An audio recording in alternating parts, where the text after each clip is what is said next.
5M TV Sénégal. Un dangereux agresseur s'évade du parquet du tribunal de Pikine. Bediaoui Amadou Fall Diogo, un dangereux agresseur s'est évadé, hier lundi, du tribunal de Pikine, Bediaoui quelques heures après son déferment. D'après l'observateur qui donne l'information ce mardi, il a trompé la vigilance des agents de police avant de se fondre dans la nature. Après son évasion, Amadou Fall est revenu sur ses pas avec sa moto en compagnie de ses deux acolytes pour se rebeller contre les limiers de la police. Il a été finalement cueilli par les agents de police qui l'ont directement conduit au poste de police. Ce redoutable agresseur sera maîtrisé, conduit au poste de police et placé en garde à vue avant d'être déféré à nouveau au parquet.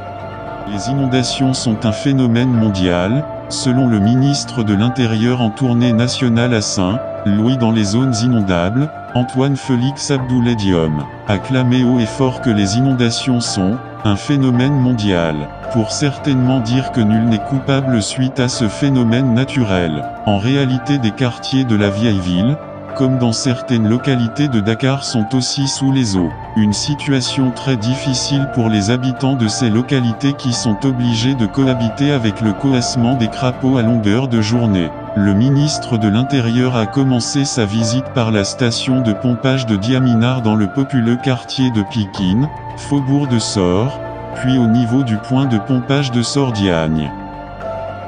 Drame à Linguère. Un père de famille tue son fils aîné par balle. Les habitants de Ouandouboubou, une localité située dans la commune de Thiel dans le département de Linguère, sont sous le choc. En effet, un père de famille du nom de Mamadou Sow a tué son fils aîné Amadou Sow par balle. Le drame s'est produit hier vers 17h dans le dit village. Après son acte, le père meurtrier a pris la fuite avec son arme. La dépouille de la victime a été acheminée à l'hôpital Magatte-Lô par les sapeurs-pompiers de Linguère.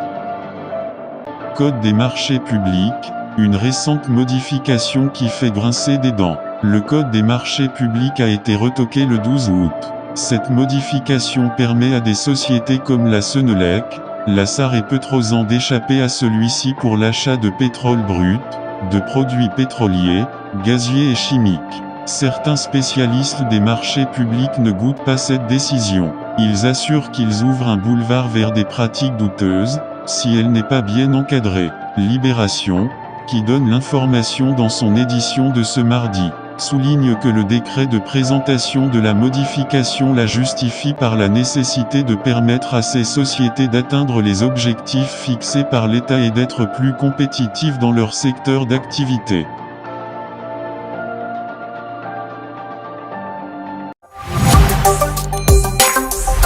5M TV Sénégal.